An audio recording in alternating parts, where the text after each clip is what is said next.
our next agenda item, which is item 6A, which is the approval of a resolution requesting the Washington State government, the United States government, to create a commission to study reparations for the descendants of enslaved African people and implement commission recommendations.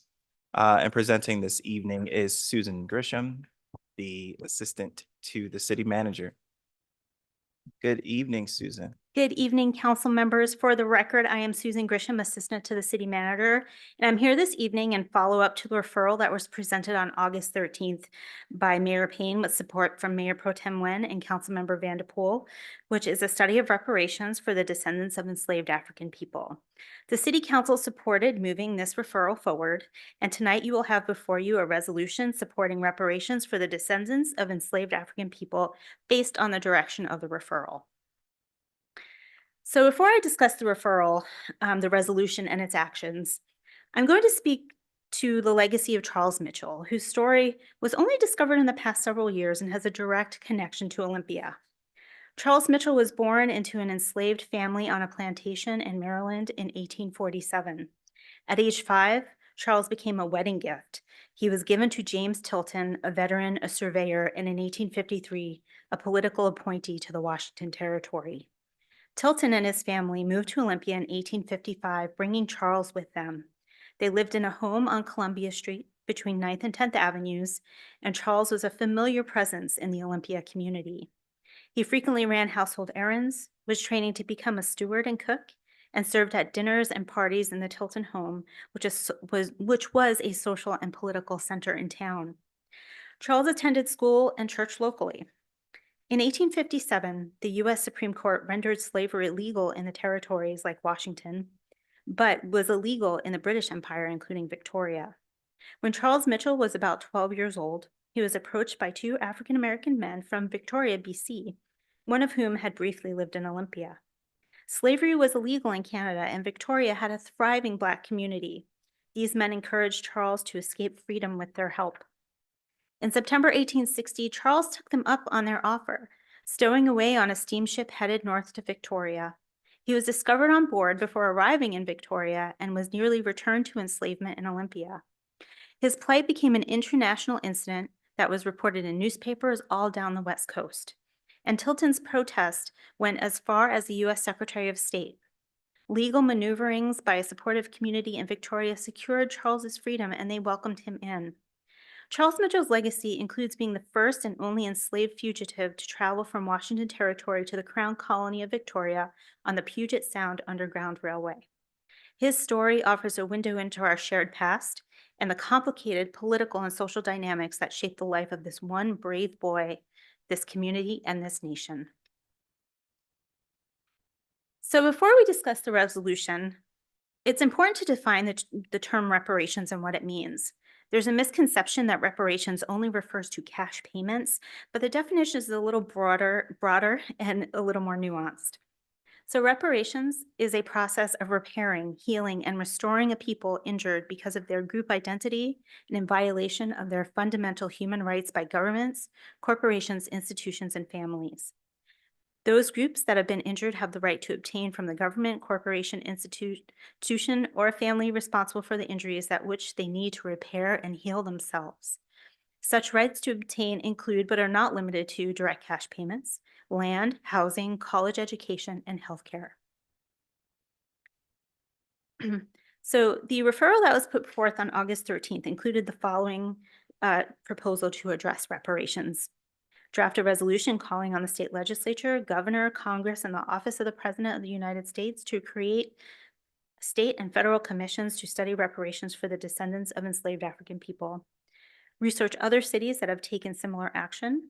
Research possible city-scale actions and continue to explore ways the city government can support efforts to petition our state and federal governments to study this issue and implement findings. Connect Olympia Strong initiatives, affordable homeownership study findings, comprehensive plan, fair housing assessment, capital facilities, and non-government and governmental partnerships to the city's actions, and present these findings at a city council study session to discuss next steps. Now I will share an overview of the actions that are within the resolution. And one I just spoke to is sharing that we would like the Washington State Legislature, Washington State Office of the Governor, United States Congress, and the Office of the President of the United States to work towards forming a commission to study reparations for the descendants of enslaved peoples, to initiate the process of rectifying centuries of systemic oppression and intergenerational trauma, which has led to disparities in nearly all areas of life for Black Americans over generations. Supports the Washington State Commission on African Affairs' unanimous decision to advise the governor to create the Charles Mitchell Commission to study reparations for the descendants of enslaved African Americans. A copy of this resolution will be sent to the Washington State Legislature, including the Legislative Black Caucus, Washington State Office of the Governor, offices of Congresswoman Marilyn Strickland and U.S. Senators Patty Murray and Maria Cantwell, and urge Congress to pass H.R. 40, a commission to study and develop reparation proposals for African Americans Act, and encourage other Washington cities and counties to pass a similar resolution to join the city of Olympia calling for the study of reparations for the descendants of enslaved African people. The actions continued. Direct Olympia staff to research possible city-scale actions and continue to explore ways the city government can support efforts to petition our state and federal governments to study this issue and implement findings. Meanwhile, connecting our Olympia Strong Initiatives comprehensive plan, and I've named all these plans before, and partnerships to our city's plans, and research cities that have taken similar actions. The city of Olympia should establish a goal to go beyond minimal federal requirements when it comes to hiring equity practices. Our partnerships with the Olympia School District and within our capital contracting are but a few examples. Encourage Thurston County to partner with the Black Home Ownership Initiative in King Pierce County to address racial inequities as a regional effort with our collective housing ecosystem, along with other relevant organizations and institutions. It is recommended that Thurston County and the City of Olympia establish clear goals for Black and African American homeownership. The City of Olympia will continue efforts in reparative justice to increase Black homeownership, with particular focus as part of the city's housing strategy following the city's affordable homeownership research study. So now some next steps. Tonight before you is adoption of this resolution, and then ongoing, we have partnered with Truclusion, who will take the following actions. They will conduct research. They will meet with Mayor Payne. They will review cities across the country that have considered or provided reparation, and it will include type, timeline, qualifications. They will also conduct information requests from a minimum of 200 cities to inquire about public discussions, resolutions, or ordinances related to reparations. And they will do qualitative interviews to investigate motivation, process, and outcomes. And then Truclusion will provide a written report.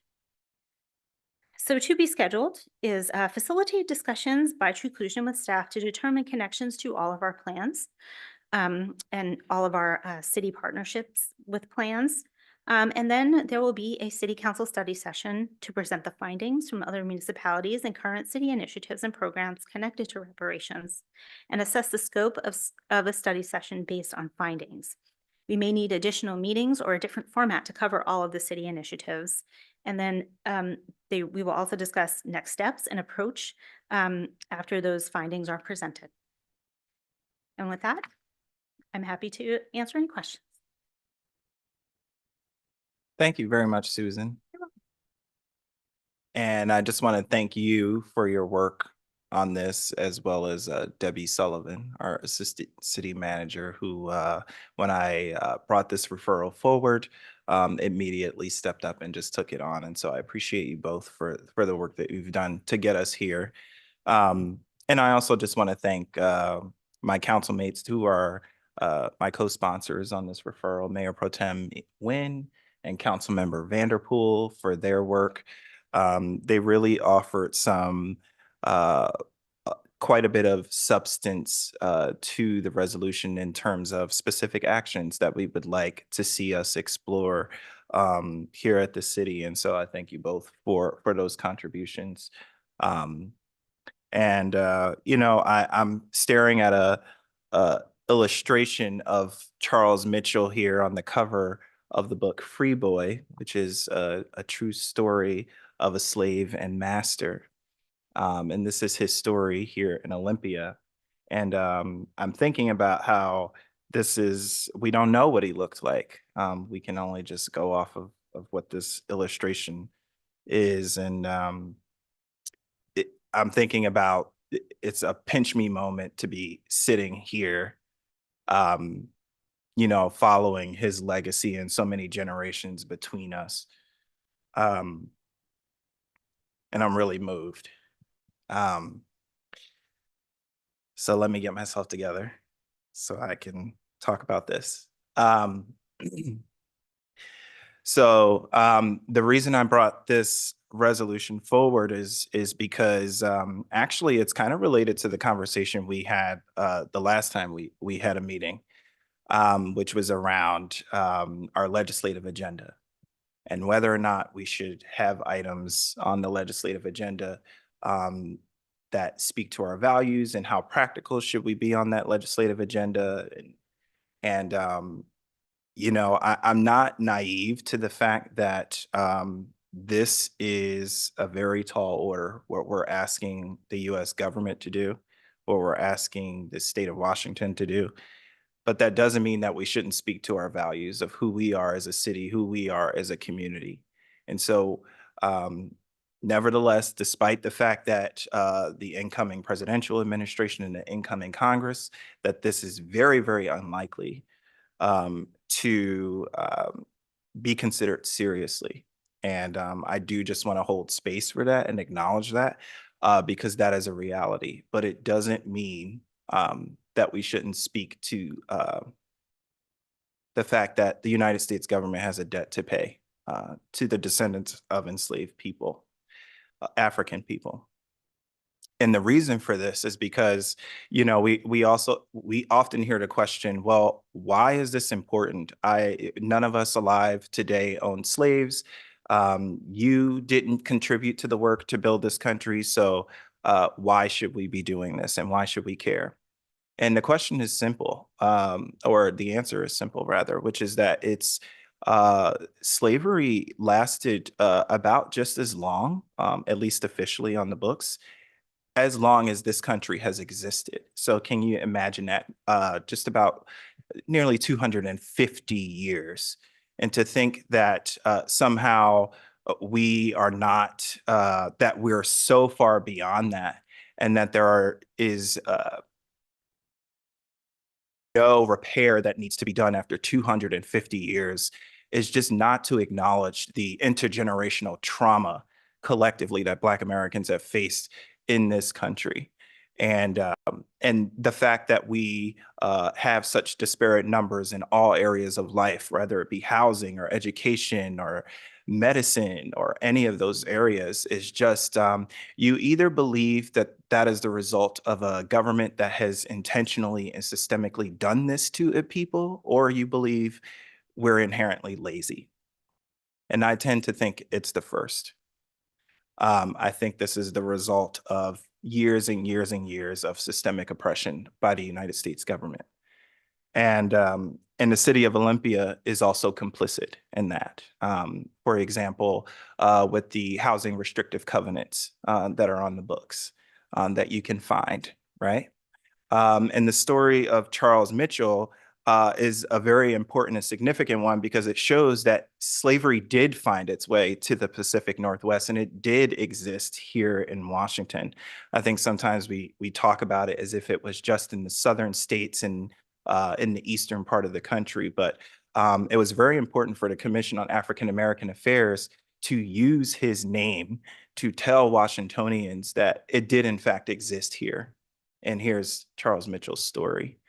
And so I just ask our community that while this isn't about virtue signaling or anything of that nature, this is a real thing that we need to be encouraging our government to do the right thing and repair the harm that has resulted over generations of enslaving African people and how their descendants have suffered as a result of being used for free labor to build this country. And so what we're doing here tonight is really speaking to the fact that we are one of many cities that are taking action and stepping up and using our voices to say, yes, we're on that train, and we want to see us go in that direction of repairing the harm that's been done. And I would love to see the city of Olympia be part of that list. There are several cities across the nation that have weighed in, despite the fact that they know that there has been decades and decades of petitioning the government to actually do something about this. And it is a politically, it is a it doesn't have the political will, but it will, because with each decade, more and more communities and more people speak up about this. There are several examples of where we have provided restitution to communities that we've harmed as a government. So I just thank my council mates, all of you, for being supportive of bringing this forward tonight. And I look forward to working with several other community members on this. I know that there are folks that are really excited about the work.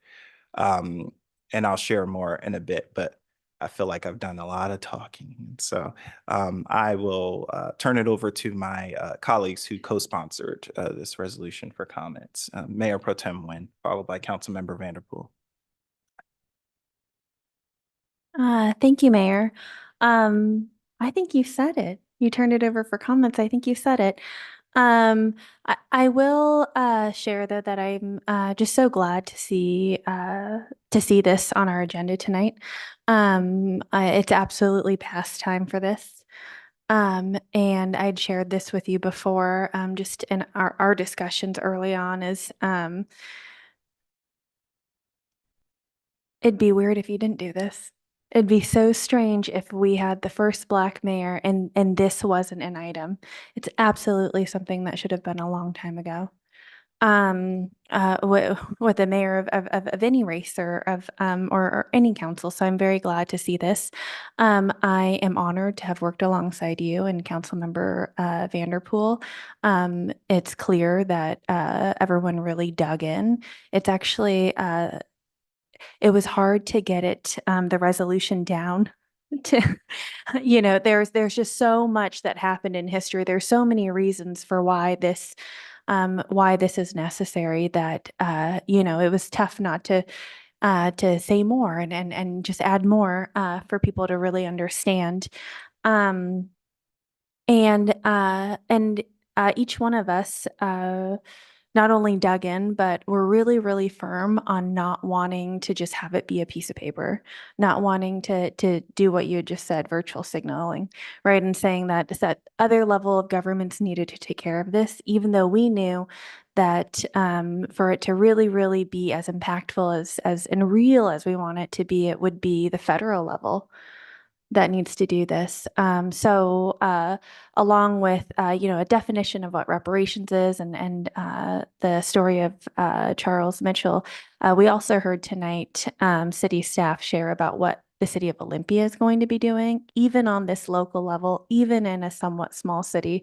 So for that, I'm really glad. Thanks. Thank you, Mayor Pro Tem. Councilmember Vanderpool. I first off, I have a few things I'd like to say, but I would like to thank both of you for helping work on this. I mean, there are, and to the Mayor Pro Tem's point, there are so many things we could have continued to add to this, because there are so many aspects of this all the way through our history and before the United States that we have to consider, right? So I have a few words.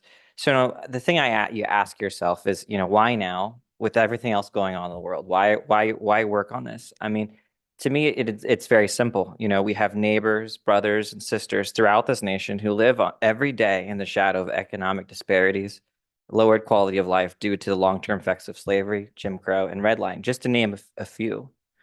We have a moral responsibility to repair injustices in this country. It was Teddy Roosevelt that said that the Constitution was made for the people and not the people for the Constitution. That is that we have a higher moral responsibility for this nation to achieve its goals as a society. Among those rights are the right of life, liberty, and the pursuit of happiness. But we as a nation, state, and local governing body have the responsibility to repair the injustices of the past in order to create equal footing in pursuit of universal freedoms. How can we move forward when so many Americans are living in the shadow of the past? Clearly, it's clear to me that repairing the principal freedoms that allow this nation to pursue universal freedoms, that is to say, we have to ensure there is equity before we can move on to the universal freedoms that are housing, universal housing, universal education, the ability to have public open spaces, fair wage, universal healthcare. These universal freedoms are important. Every single American has the right to these things. But in order to get to that fair, flat, even ground, we have to undo those historical harms, the original sin that we have in this nation. And that's why I signed on to this, and that's why I hope that we can find on the local level, on the state level, and maybe one day on the national level that of what we need to achieve. Thank you, Councilmember Vanderpool. And yes, this is about economic equity. It's difficult to justify moving forward as a nation without acknowledging that fact. There is something you said, you called it America's original sin, which is in the resolution as well. But I also just want to acknowledge that part of that original sin is the genocide of Native Americans as well. Is there any additional questions or comments from council? Councilmember Gilman. Just to say that I'm fully in support, and I feel like both in our city and in my own brain, there's room to address harms like this and focus on specific groups who've been treated wrong, at the same time as focusing on issues like getting better utility access covers, right? We can continue to do the work of providing the city services, and we have capacity to engage in questions like this that I think it's so important. And I'm just humbled by considering, as the resolution says, 4 million people owned as property over 250 years. That is certainly worthy of this project of beginning reparations. Thank you, Councilmember Gilman. Councilmember Cooper. Thank you, Mayor Payne. I'm really proud to be here for this tonight. It's important, and I don't think that I can remember a staff report or a presentation where we talked about a human being given as a gift. And that's just not okay. And we know it now, and boy, do I wish we had known it then. When Susan was presenting, the thing that stands out to me that's not in the resolution, and I'm not going to make any suggestions because I got the winnowing down, but that I think is important, and we've seen this happen with Native American history, is let's retell Black history in the United States, because I didn't know about Charles Mitchell. I didn't know about the Puget Sound Underground Railway, and I went to school and took Washington State history, for Christ. Well, anyway. And so I think it's really important that we lean into the history telling piece of this, even if it's not in the resolution.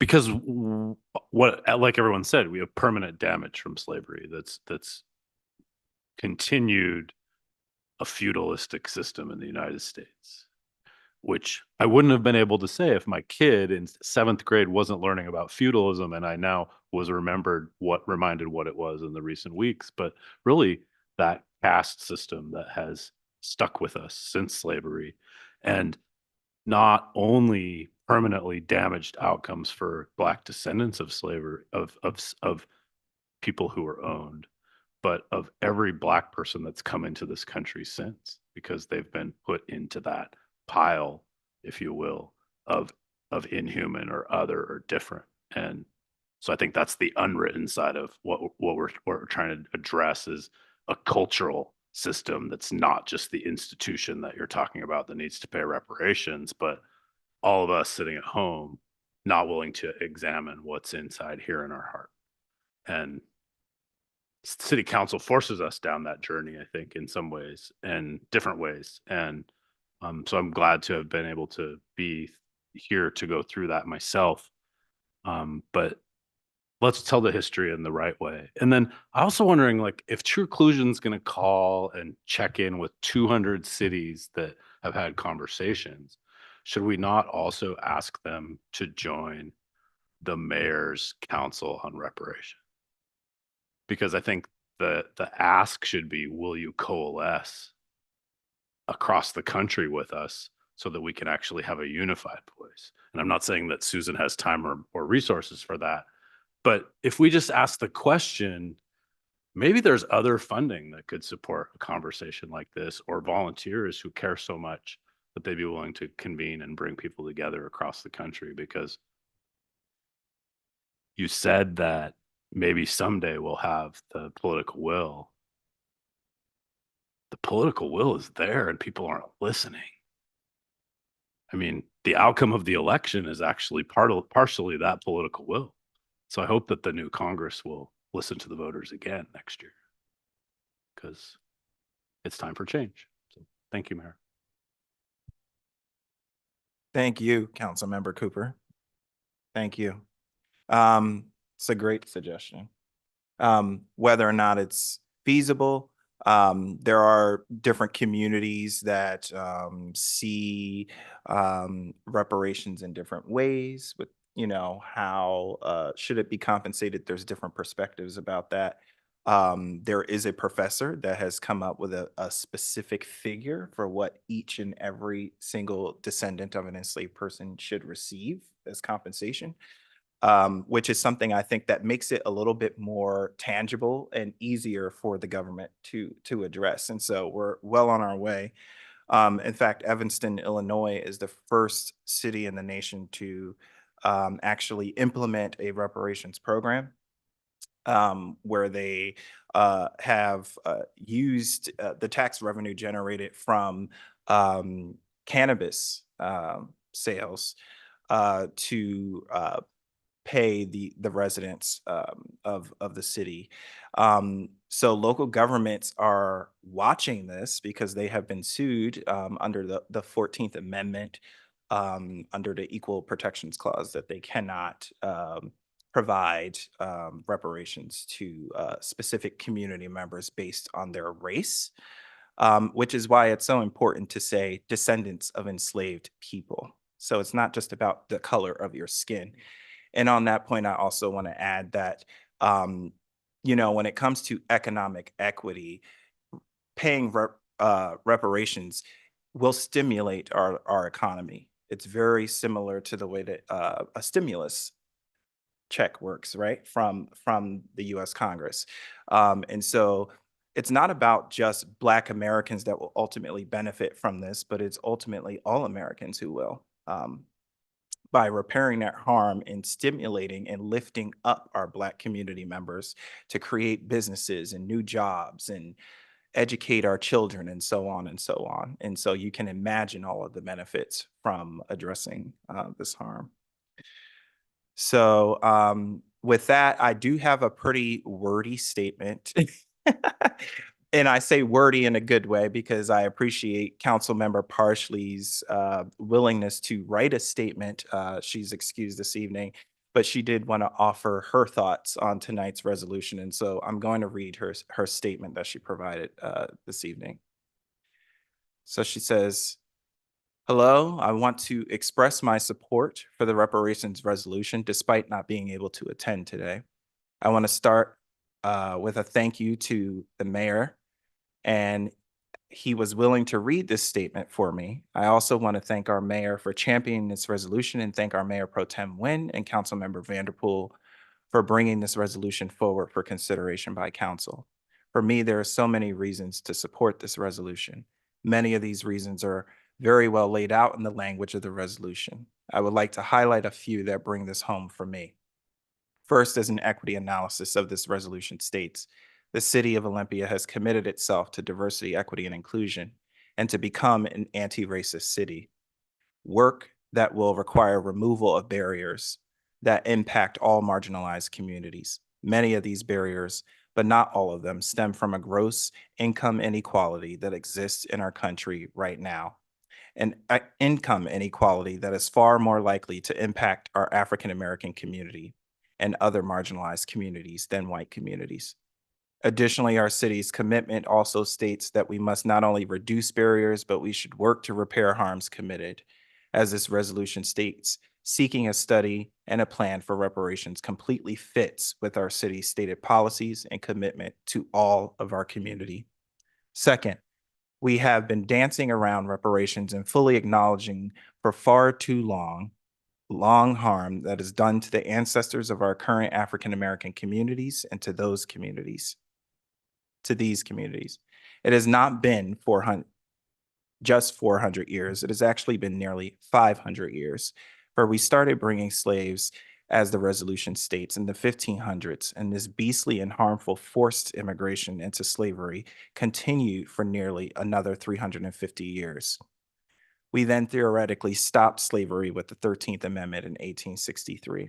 And after the emancipation, we began to systemically build barriers and laws that institutionalized racism, a system that essentially perpetuated a social economic form of slavery for all of the descendants of these original selves for an additional 150 years, making the total time since the beginning of over 500 years.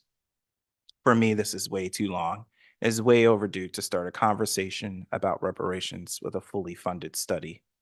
Third and lastly, slaves and slave ancestors literally built our country, from every structure in Washington, D.C., to providing most of the early and sustained labor to provide infrastructure and economic wealth for our country.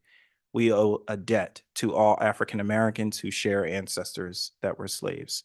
A study about what does reparations look like will help begin to repay this debt. Be sure that I would have voted yes to this resolution had I been present. Thank you for listening to my words.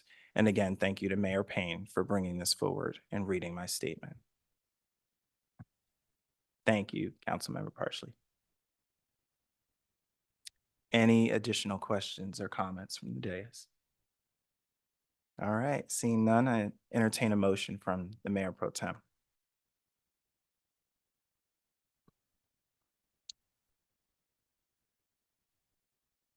I move to approve a resolution requesting the Washington State government and the United States government to create a commission to study reparations for the descendants of enslaved African people and implement commission recommendations. Second. We have a motion and a second of the resolution to request the Washington State government and the United States government to create a commission to study reparations for the descendants of enslaved African people and implement commission findings. All those in favor signify by saying aye. Aye. Motion passes unanimously. Thank you.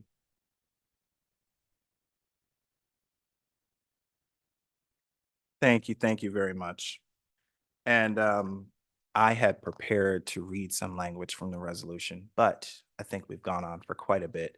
But I do encourage our community to please read the resolution, because one thing I really want to stress is that this is not about the city of Olympia cutting checks next week, despite the fact that we have a budget crisis. So I do want to clarify that for the community, that this is not about that, but it is about moving in that direction, and how all governments, including local governments, are complicit and have a duty to repair this harm along with the state and federal governments. And so this is a task that is not only upon ourselves to start this work, but for future councils as well. And so that's really what this resolution is about. And I wanted to clarify that for the community.